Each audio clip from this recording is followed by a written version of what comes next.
क्या आप आर्यों के पंजाब एवं उत्तर पश्चिमी क्षेत्र जिसे सप्त सिंधु क्षेत्र कहा जाता है उससे परिचित हैं कि जो आर्य रहे वे भारत में कहाँ से आए थे। जैसा हमने पहले की वीडियो में चर्चा किया था इसके नेक्स्ट पार्ट में कि आर्य का जो सिद्धांत रहा वो आर्कटिक एशियाई सिद्धांत माना गया कि वहाँ से आर्य भारत में आए। और सप्त सिंधु सिद्धांत ये कहता है कि जो आर्य थे वो भारत से ही निकलकर विभिन्न स्थानों पर गए थे। तो आज सप्त सिंधु क्षेत्र को ही हम ध्यान से देखते हैं। जैसे पंजाब और उत्तर पश्चिमी जो क्षेत्र रहा वो ऋग्वैदिक आर्यों की प्रमुख गतिविधियों से जुड़ा माना गया, यानी इसकी प्रमुखता अधिक देखने के लिए मिलती है। वहीं यह क्षेत्र व्यापक सप्त सिंधु प्रदेश का महत्वपूर्ण भाग माना गया। वहीं सिंधु तथा उसकी सहायक नदियां यहाँ के भौगोलिक जीवन का आधार मानी गई, यानी ये जो नदी है सिंधु नदी, इसको ही सिंधु जो आर्य सभ्यता रही उसका प्रमुख आधार माना गया। आगे देखने को हमको मिलता है कि ऋग्वेद में इस क्षेत्र की कई नदियां और जन समुदायों का उल्लेख मिलता है। आगे के स्लाइड में हम देखेंगे इनके विभिन्न नदियों के नाम को भी। वहीं ऋग्वेद में कई नदियों के इनके साथ चलने के भी साक्ष्य मिले हैं।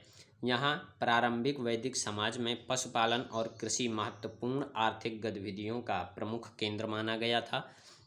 वहीं आर्यों का उत्तर पश्चिमी क्षेत्र से आगे चलकर वैदिक संस्कृति का विस्तार गंगा यमुना क्षेत्र की ओर माना गया। इससे पहले कई इतिहासकारों ने भी अपने मत दिए कि वे विभिन्न स्थानों पर रहे हैं। जैसे आर्कटिक सिद्धांत दिया गया था, मध्य एशिया सिद्धांत दिया गया था। तो ऐसे कई सिद्धांतों में एक सिद्धांत ये भी जोड़ा गया। वहीं इस क्षेत्र में ऋग्वैदिक संस्कृति के प्रमुख प्रारंभिक केंद्र माने जाते हैं। जैसे कि मुख्य जो क्षेत्र रहा वो पंजाब उत्तर पश्चिमी भारत व्यापक क्षेत्र जिसको कहा गया वो सप्त सिंधु कहा गया कि ये सप्त सिंधु क्षेत्र के माने गए। वहीं आगे जैसा हमने कहा कि सप्त सिंधु की जो प्रमुख नदियां हैं वो किस प्रकार से थीं, तो जो सिंधु नदी है वो सप्त सिंधु क्षेत्र की प्रमुख नदी मानी गई, इसी से इसका नाम सप्त सिंधु क्षेत्र पड़ा। वहीं वितस्ता जो नदी थी वो आधुनिक झेलम नदी के रूप में जानी जाती है, जिसको हम आज झेलम नदी के रूप में जानते हैं। वहीं असीकनी जो रही वो आधुनिक चिनाब नदी के रूप में जानी गई। और फिर आगे अगर हम देखते हैं कि यहाँ पर परुशनी जो नदी है वो आधुनिक रावी नदी के नाम से जानी गई। विपाशा नदी को हम आधुनिक व्यास नदी के नाम से जानते हैं। और वहीं पे सुतुद्री जो नदी है वो आधुनिक सतलुज नदी के नाम से जानी जाती है। और सरस्वती जो रही वो ऋग्वेद में अत्यंत महत्वपूर्ण नदी के रूप में वर्णित मानी गई है, सरस्वती नदी को। आगे अगर हम देखते हैं कि ऋग्वैदिक जो रहा वो भूगोल में सिंधु और उसकी सहायक नदियों का विशेष महत्व अपने अंदर समेटे हुए है। तो इस प्रकार से जो आर्य थे वो ये 7 नदियों के समूह से जुड़े हुए थे। सप्त सिंधु का क्षेत्र इनको माना गया था इस प्रकार से। वहीं आगे अगर हम बढ़ के देखते हैं कि सप्त सिंधु का जो क्षेत्र रहा वो किस प्रकार से रहा, तो सप्त सिंधु का शाब्दिक जो अर्थ रहा वो 7 नदियों का प्रदेश माना गया था कि यहाँ पे 7 नदियों का जो स्थान रहा उसी को जोड़कर इसे सप्त सिंधु स्थान दिया गया था। यह क्षेत्र ऋग्वैदिक आर्यों की प्रमुख गतिविधियों से संबंधित माना जाता था कि यहाँ पे जो आर्य रहे हैं उनका जो साक्ष्य था वो ऋग्वैदिक में भी देखने के लिए मिला। वहीं सप्त सिंधु का जो क्षेत्र रहा वो मुख्यतः उत्तर पश्चिमी भारतीय उपमहाद्वीप में देखने के लिए मिला। तो ऐसा भी माना जा सकता है कि जो आर्य थे वो भारत के उत्तर पश्चिमी उपमहाद्वीप से ही सब जगहों पे निकले। वहीं सिंधु नदी इस क्षेत्र की प्रमुख नदी मानी जाती है। जैसा कि हमने देखा ऊपर ऋग्वेद में कई नदियों का उल्लेख मिलता है जो इस क्षेत्र के भौगोलिक स्वरूप को समझाने में मदद करती हैं। 7 नदियों के बारे में ही हम लोगों ने देखा, जबकि इसके बाद भी हमको कई नदियों का उल्लेख ऋग्वेद में देखने के लिए मिलता है।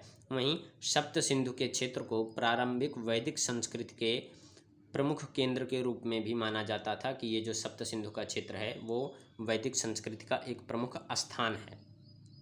बाद के वैदिक काल में आर्यों की जो गतिविधियां रहीं वो गंगा यमुना के क्षेत्र की ओर आगे बढ़ चली। सप्त सिंधु क्षेत्र 7 नदियों का प्रदेश माना गया और प्रारंभिक वैदिक संस्कृति का प्रमुख क्षेत्र माना गया। यही ये दर्शाता है कि जो आर्य थे वो भारत के ही निवासी थे, यहाँ से ही निकल के वो विभिन्न स्थानों पर गए हुए थे।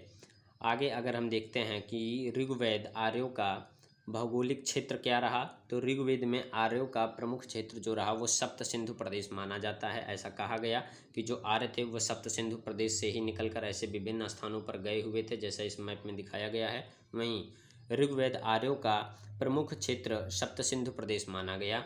यह जो क्षेत्र था वो मुख्यतः उत्तर पश्चिमी भारतीय उपमहाद्वीप में स्थित था। इसकी जो स्थान है वो भारतीय उत्तर पश्चिमी महाद्वीप है।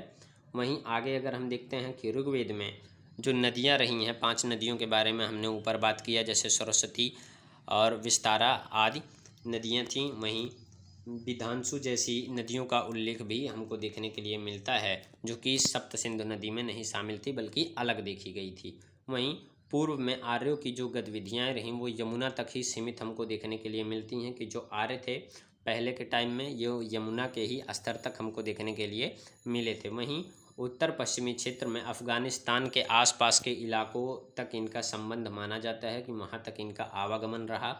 बाद के वैदिक काल में आर्यों का भौगोलिक विस्तार गंगा यमुना के दोआब क्षेत्र में देखने के लिए हमको मिला। वहीं ऋग्वैदिक जो क्षेत्र था वो सप्त सिंधु प्रदेश यानी मुख्य नदी सिंधु मानी गई थी। ऋग्वेद इसका प्रमाण देता है, उसी से हमको ये पता लगता है कि यहाँ पे जो 7 नदियाँ थी वही 7 नदियों से जुड़कर आर्यों का विकास हुआ था।